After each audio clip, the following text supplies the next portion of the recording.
Citizen news కి స్వాగతం. హిందువుల జోలికి వస్తే ఊరుకునేది లేదని తెలంగాణ రాష్ట్ర సాధు పరిషత్ అధ్యక్షులు శంకర స్వామీజీ అన్నారు.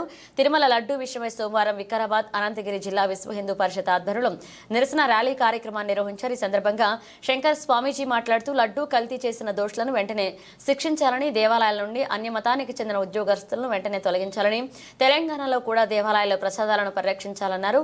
అదేవిధంగా దేవాలయ పాలనా విభాగాల్లో ఆధ్యాత్మికవేత్తలకు చోటు కల్పించాలని, దేవాదాయ శాఖకు వెంటనే రద్దు చేయాలని, దేవాలయాలపై పెత్తనాన్ని తొలగించుకోవాలని డిమాండ్ చేశారు. అనంతరం వికారాబాద్ జిల్లా కలెక్టర్ ప్రతీక్ జైన్ని కలిసి మెమోరాండం ఇవ్వడం జరిగిందని ఆయన పేర్కొన్నారు. ఈ కార్యక్రమంలో వేలాది మంది హిందూ బంధువులు పాల్గొనడం జరిగిందని తెలిపారు.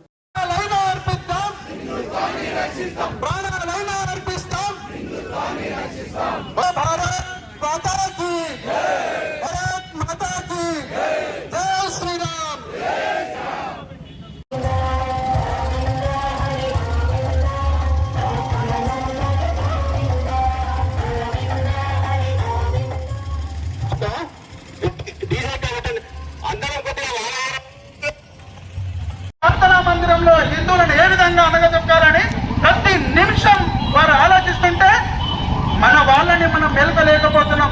కాబట్టి హిందూ బంధువులారా, నేను పురోహితులకు, అర్చక పురోహితులకు ఒకటే రిక్వెస్ట్ చేస్తున్నా, మీరు దేవాలయానికి వచ్చినప్పుడు వారికి హారతి కాదు, గోత్రనామాలతో పూజ కాదు, హిందూ ధర్మాన్ని రక్షిస్తామని ఒక సంకల్పం చేయించండి మేము ప్రార్థిస్తున్నాం. కాబట్టి హిందూ బంధువులారా, ఇక్కడ ఉన్నటువంటి మీ అందరికి ఒకటే రిక్వెస్ట్ చేస్తున్నా, దేవాలయాలకు వెళ్ళినప్పుడు అక్కడ ఉన్నటువంటి నిలదీయండి. మీరు డబ్బులు ఇస్తేనే మీరు దర్శనం కల్పిస్తున్నారు. నేను మొన్న కాణిపాకం వెళ్తే 100 రూపాయలు ఇచ్చినాడు 100 గజాలు నడుచుడు, ఫ్రీ ఇచ్చినోడికి కిలోమీటర్ నడుచుడు, 200 ఇచ్చినోడికి 50 గజాలు నడుచుడు, ఇట్లాంటి వ్యవస్థ ఉంది. అంటే కావాలనే ఒకటి దేవాలయాలకి అన్ని మతస్థులు వెంబడే తొలగించాలి. రెండవది మాకు అంటే ఆధ్యాత్మిక వాళ్ళకు కూడా చోటు కల్పించాలి. మూడవది గవర్నమెంట్ టెంపుల్స్ మీరు ఒకసారి ఇంతమంది కోరుకుంటాం, తిరుమల అంత పెద్ద దేవస్థానం కానీ అటు విషయంలో కలిసి జరిగింది. కాబట్టి మీరు తక్షణమే మీ పవర్స్ ఉపయోగించి ఇక్కడ ఉన్నటువంటి టెంపుల్స్లో, గవర్నమెంట్ టెంపుల్స్లో పరీక్షలు చేయించండి సార్, ప్రసాదం.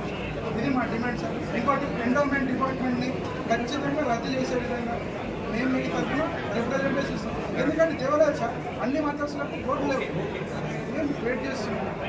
మా వేదనని మీరు పంపించండి, మీరు మాకు రిప్రజెంటేషన్.